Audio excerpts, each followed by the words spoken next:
Tahukah kamu bagaimana tembok Cina dibangun? Tembok besar Cina adalah salah satu pencapaian arsitektur terbesar dalam sejarah umat manusia. Pembangunannya tidak terjadi secara sekaligus, melainkan melalui proses panjang yang berlangsung selama lebih dari 2 milenium. Proyek besar ini dimulai sekitar abad ke-7.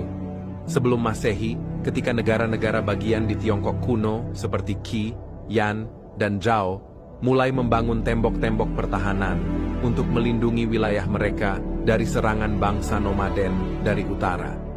Pada abad ketiga sebelum Masehi, Kaisar Qin Shi Huang dari dinasti Qin yang berhasil menyatukan Tiongkok, memerintahkan penyambungan dan perpanjangan tembok-tembok tersebut menjadi satu sistem pertahanan raksasa. Ia bermaksud melindungi perbatasan utara kekaisaran dari serangan Xiongnu, kelompok nomaden yang sering melakukan penyerangan. Pembangunan dilakukan secara masif dengan mengerahkan ratusan ribu hingga jutaan pekerja yang terdiri dari tentara, petani, narapidana, dan buruh paksa. Teknologi yang digunakan saat itu masih sederhana. Material utama berupa tanah, kayu, dan batu diangkut dengan tenaga manusia, hewan, dan alat bantu sederhana. Mereka bekerja di medan yang sangat berat, mulai dari gurun hingga pegunungan yang curam. Banyak dari mereka yang meninggal karena kelelahan, kelaparan, atau kecelakaan, dan kisah menyedihkan ini menjadi bagian dari legenda tembok besar.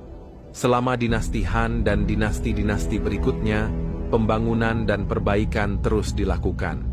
Namun, puncak pembangunan terjadi pada masa dinasti Ming, 1368 sampai 1644. Saat itu, ancaman dari bangsa Mongol mendorong penguasa Ming untuk memperkuat tembok.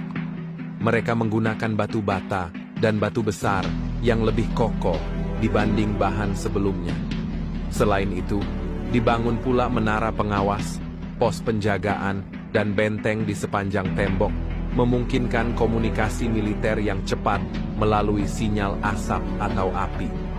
Tembok besar Cina tidak hanya berfungsi sebagai pertahanan militer, tetapi juga simbol kekuasaan, kontrol, dan tekad bangsa Tiongkok dalam menjaga kedaulatannya.